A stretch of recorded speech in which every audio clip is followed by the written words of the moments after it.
y aller, puis je ne l'ai pas fait. Parce que je ne veux pas vous dire qu'à chaque fois, j'ai dit oui. Il y a des moments où je ne l'ai pas fait. Et je devais le faire.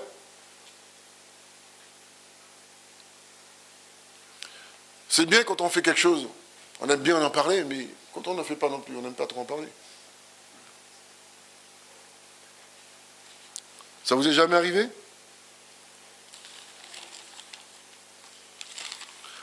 Ou il y a des choses que Dieu attend que nous faisons cette chose-là, et puis nous ne le faisons pas. C'est cela parce que il y a des choses qu'on n'aime pas faire. Et c'est ce que Dieu attend de nous. Ce que nous n'aimons pas faire. Il attend que nous faisons cette chose pour lui.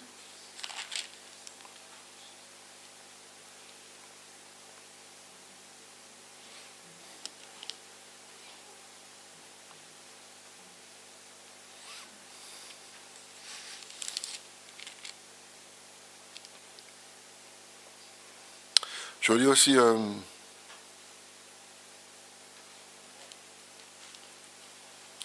texte aussi dans 1 Corinthiens 16-13 qui dit que restez vigilants, tenez ferme dans la foi, soyez courageux, fortifiez-vous, que tout ce que vous faites soit fait avec amour. Il est une évidence que nous ne pouvons pas nier, que dans certaines situations où nous avons des choses qui nous pèsent et qui nous encombrent et que nous avons du mal à parler, notre situation aujourd'hui spirituelle montre que nous-mêmes, se confier devient difficile, de plus en plus difficile les uns les autres. Et alors que nous pouvons apprendre, nous devons le faire, nous confier les uns les autres. Et est-ce que c'est une faiblesse de dire à un frère, une sœur, aide-moi, au niveau de ma foi, ça ne va pas. Et dire, je voudrais aussi que tu puisses prier avec moi, m'aider à pouvoir aller plus loin.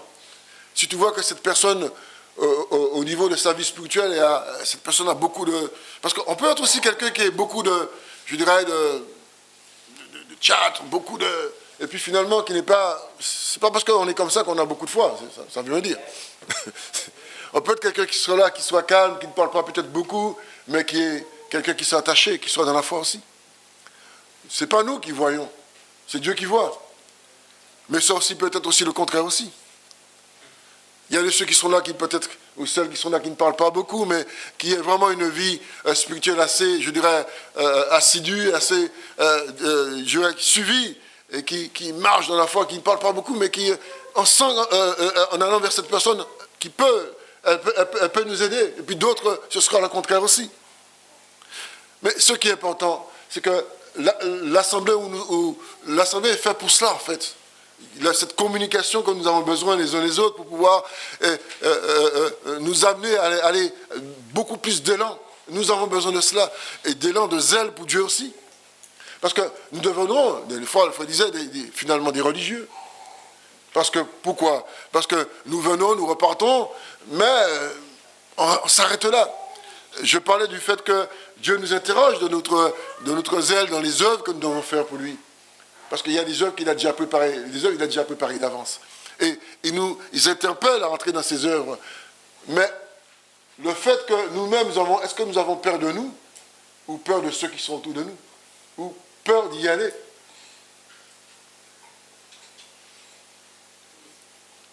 Peur d'y aller. Pourtant, nous avons une puissance qui est en nous. Mais cette puissance que Dieu nous a donnée, est-ce que nous l'utilisons à bon escient? Notre réalité, elle est là aussi, d'avoir cette opportunité que Dieu nous donne pour parler de lui dans des moments où nous n'avons même pas pensé. C'est ça aussi.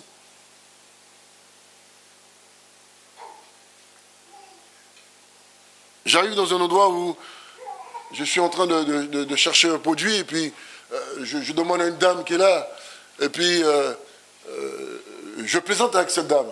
Je cherchais des olives. Et puis je lui dis, madame, je cherche des olives noires. Et puis je plaisante. Je lui dis, ah, bien noires, hein, parce que je ne sais pas s'il y a des olives blancs. Elle me dit, ah, mais monsieur, vous savez, ces choses-là, il ne faut pas trop parler de cela. Oui, puis on arrive il y a des expressions qui existent, comme tête de nègre, des trucs comme ça. puis des fioles aiguës, on continue à parler. Et puis, dans cette conversation, on est arrivé sur l'évangile. Et puis, la dame me parle, me dit, oui, moi, vous savez, monsieur, moi, je suis seul. Mon mari est décédé. Je n'ai pas d'enfant. Et la dame commence à pleurer. Oh! Faites quoi? Est-ce qu'on dit, ça va aller, je vous donne un verre d'eau. Mais si on pouvait donner un verre d'eau. Et puis j'ai dit à madame, vous savez madame, il y a un Dieu qui existe et qui vous aime. Et puis il m'a dit, est-ce que vous êtes des témoins? Je lui ai dit non, je suis chrétien évangélique madame, mais vous savez, je peux prier aussi pour vous. Je vous dis, la dame est en train de pleurer à ce moment-là.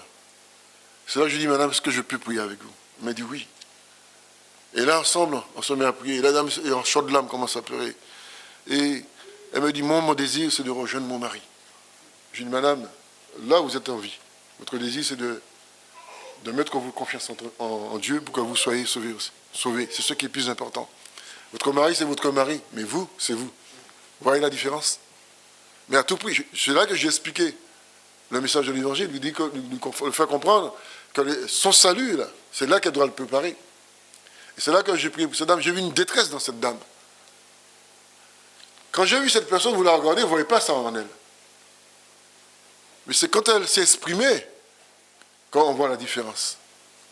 À chaudes larmes. Et sa détresse. Et quand j'ai insisté, je lui ai dit, vous savez madame, Dieu vous aime, Dieu vous aime. Et quand elle m'a quitté, vous savez ce qu'elle a dit? Au moins il y a quelqu'un qui m'aime. Au moins il y a quelqu'un qui m'aime. Elle est seule chez elle. Pas d'enfant, je ne sais pas si c'est de la famille, mais son quotidien c'est cela en fait. Attendre son temps pour partir. Et rejoindre son mari. Bon. Pendant que je lui parlais, j'ai eu cette pensée du riche et de Lazare. Bon, on ne va pas entrer dans vous lui parler de toutes ces choses-là, c'est pas évident que les gens comprennent cela. Et parler de ce lieu, etc. Il y a des choses, mais il lui faut comprendre, ce qui est important, c'est chercher Dieu dans sa vie. Et c'est ce qui est important. Vous voyez comment les choses arrivent comme cela. Je ne pourrais plus dire partir, mais tu te sens poussé, tu ne peux pas partir comme cela. Partir, laisser cette personne dans cet état-là, après tu travailles du chapeau. Et tu rentres chez toi, tu es mal. Tu dis, voilà, tu as venu une occasion. Je disais au préalable auparavant qu'on a des occasions qu'on rate comme cela. Mais Dieu nous fait grâce. Pourquoi? Il donne encore une occasion encore. Et il y a d'autres comme cela. Parce qu'après, bon, tu rencontres d'autres personnes. Mais quand tu pars de chez toi, est-ce que tu pars dans cette intention-là? On le dit, les prédicateurs le disent, les pasteurs le disent. Est-ce qu'on part dans cette intention de pouvoir rencontrer des personnes comme cela, de manière, est-ce que c'est hasardeux? On ne sait pas. Est-ce que c'est Dieu qui permet que ces gens-là soient sur notre chemin? Là, je vous parle des choses de tous les jours. C'est ça, en fait, cet aspect de l'évangile, que parfois nous négligeons, ou que nous ne prenons pas trop à cœur.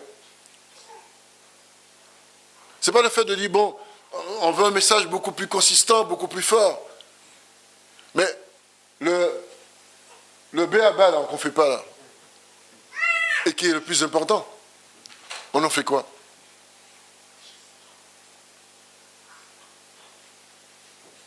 On en fait quoi? Il y a des choses comme ça que nous devons réfléchir. On reçoit un message.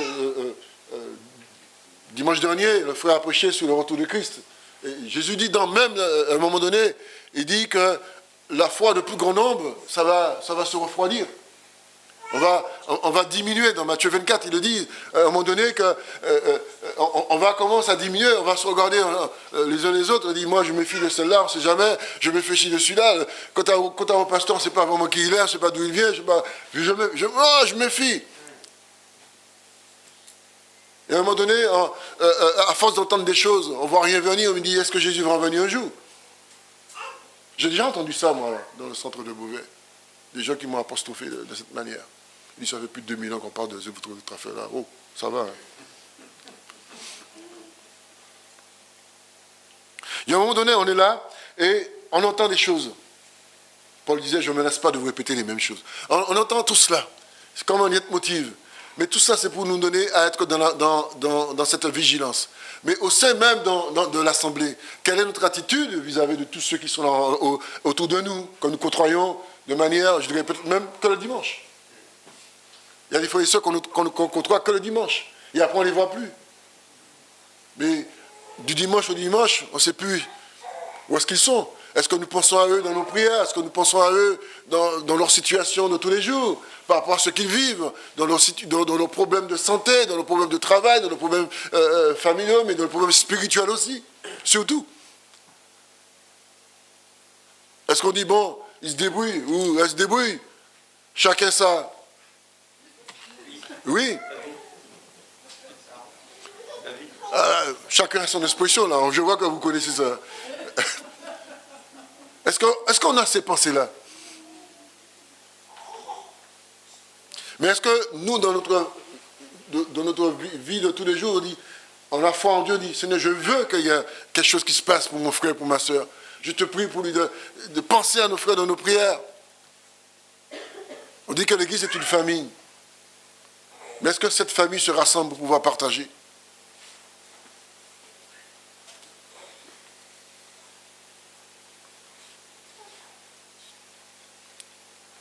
La foi, le plus grand homme, la foi va se refroidir.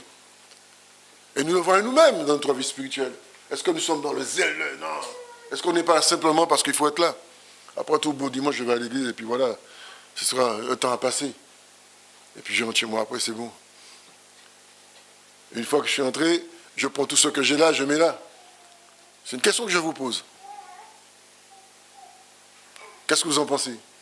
Est-ce que c'est une question? Mais on peut être comme cela aussi.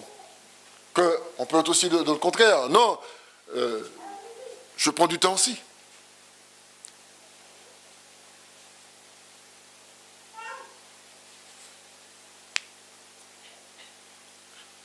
J'ai écouté, j'ai entendu. Bon, ce qu'il dit, c'est pas mal, mais bon, il y a ça, il y a ça, il y a ça. Bien sûr, on peut dire plein de choses, on peut avancer plein de choses sur ce qu'on entend. Mais est-ce que nous, à ce moment-là, nous vivons, nous disons, je veux vivre en Christ. Et mon but, c'est de quoi? C'est aller dans cette cité de Sion, la nouvelle Jérusalem. Notre but, c'est cela en fait. Si nous sommes là, puis on ne sait pas vraiment où est-ce que nous allons, il y a problème. Parce que, regarde autour de nous, il y a des gens qui partent, mais est-ce qu'ils ont le salut? Il y a des jeunes qui partent, est-ce qu'ils ont le salut?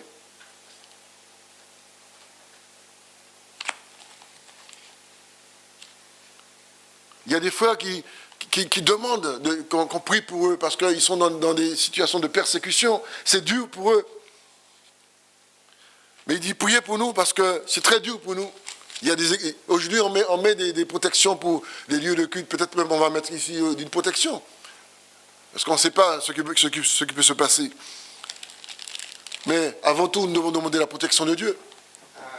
N'était pas celui... Vous savez qu'il y a un psaume qui dit que... je crois que c'est dans... je ne sais pas si ça me revient en mémoire, ce psaume. Je sais pas si c'est le psaume 100... Ça, c'est un psaume qui parle de...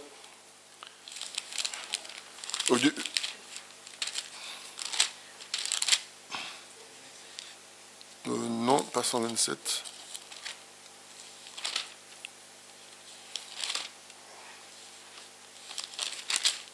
Je me rappelle plus. J'avais un psaume qui parle de cela. De la mort des enfants de Dieu. Comment Dieu a un regard. Il y a celui-là, mais il y a encore un autre encore.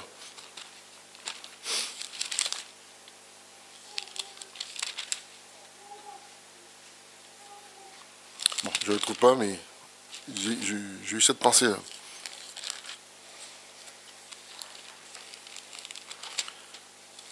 Il y a un prix aux yeux de Dieu et la mort de ses enfants qui parle de cela. Ça dit que Dieu nous montre par là qu'il y a des choses qu'il permet. pour un but bien qui lui appartient, qui est bien spécifique, mais que nous ne comprenons pas. Et c'est à lui qui appartient cela.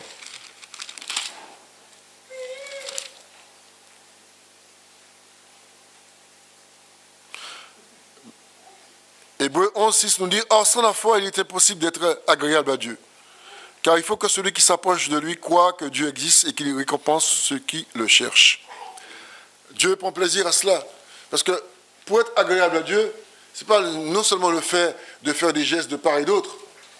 C'est bien. Mais ce qu'il veut, c'est que nous soyons dans cette foi qui nous concerne de manière individuelle. Ça, c'est important. Parce que pour être agréable à Dieu, c'est que de croire qu'il existe et de croire que nous croyons en lui. Vous voyez la différence? Nous pouvons parler de lui, mais ce qu'il demande, c'est que non seulement de parler de lui, mais de croire en lui. Ça, c'est important. Et quand il dit que c'est ce qui est agréable, il dit que sans cela, on ne peut pas être agréable. Pour lui, ce qui est agréable, c'est que nous mettons en lui notre foi en lui.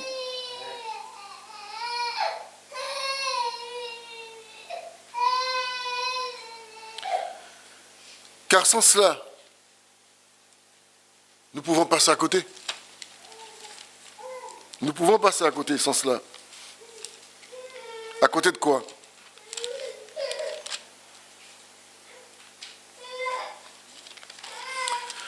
Aujourd'hui, il y a des questions qui doivent nous interpeller et nous devons nous interroger sur nous-mêmes. Vous savez, quand on prend la Sainte Seine, il dit examinez-vous, testez-vous, avant de prendre le repas du Seigneur. Cela aussi, par rapport au sacrifice de Christ.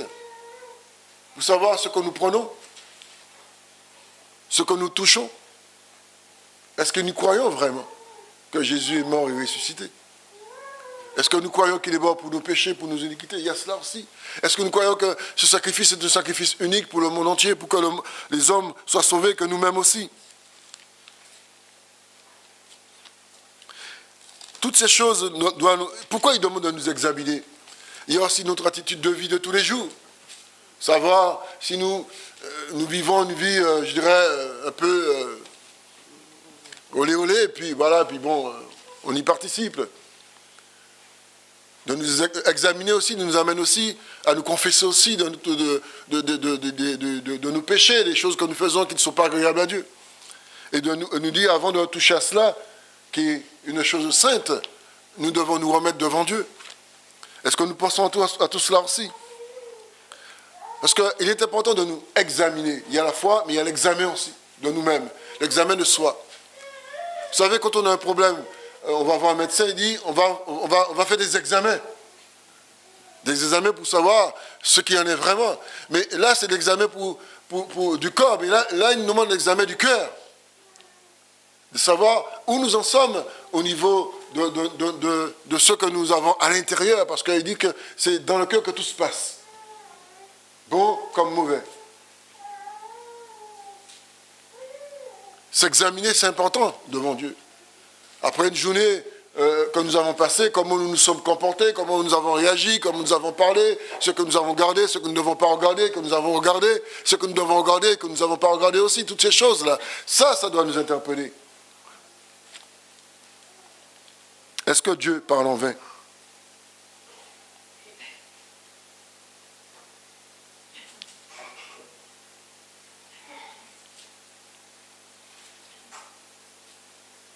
Est-ce que notre Dieu parle en vain? C'est ça aussi qu'il faut comprendre aussi. Dieu nous aime. Son but, c'est de nous ramener dans le droit chemin.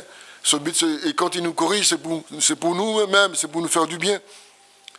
Parce que corriger, c'est pas parce qu'il ne nous aime pas. Au contraire, c'est parce qu'il nous aime qu'il nous corrige.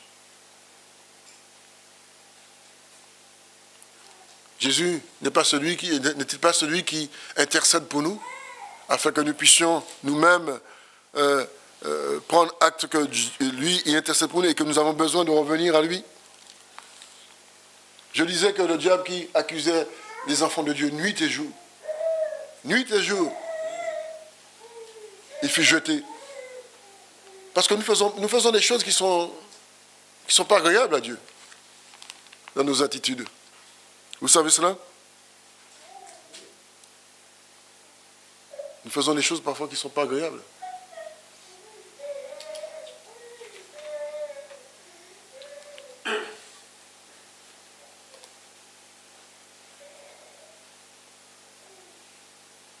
Nous faisons des choses et nous disons aussi des choses que Dieu, devant Dieu, Seigneur, pardonne-nous de toutes ces actions que nous commettons, de toutes ces paroles que nous commettons.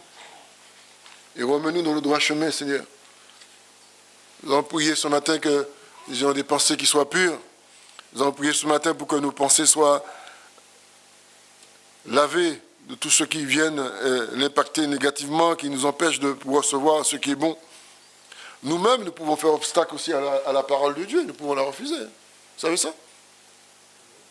Oui. Nous pouvons dire, bon, d'accord, mais on peut rester sous sa position. Comme on dit, ah non, là j'ai fait des choses qui sont répréhensibles, je dois me repentir. Et changer ma façon de faire.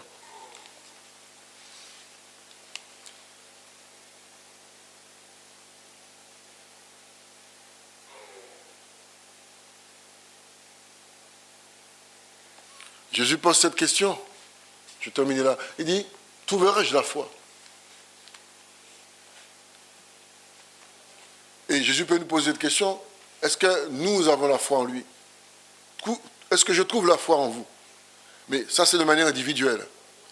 Quand on est seul dans un lieu, on est seul, tout seul. Il n'y a pas les frères et sœurs ici. On est devant Dieu, puis Seigneur, mais est-ce que je suis vraiment, j'ai la foi en toi? On peut poser cette question. Et Dieu peut nous mettre dans une situation pour voir aussi. Mais nous-mêmes aussi, nous savons aussi si nous n'avons pas la foi aussi. Par rapport à des choses qui se sont présentées et comment nous avons accepté chez eux ou pas. Seigneur, nous te bénissons pour ta parole et nous te remercions. C'est quelques éléments, Seigneur, qui sont des éléments de base simples qui nous permettent de nous remettre en question.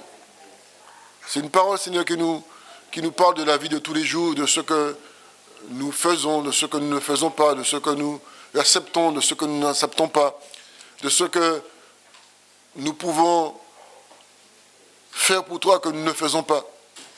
Seigneur, nous voulons nous remettre en question, nous voulons dire, Seigneur, où suis-je avec toi, où j'en suis avec toi? Est-ce que j'ai cette joie, est-ce que j'ai cette paix?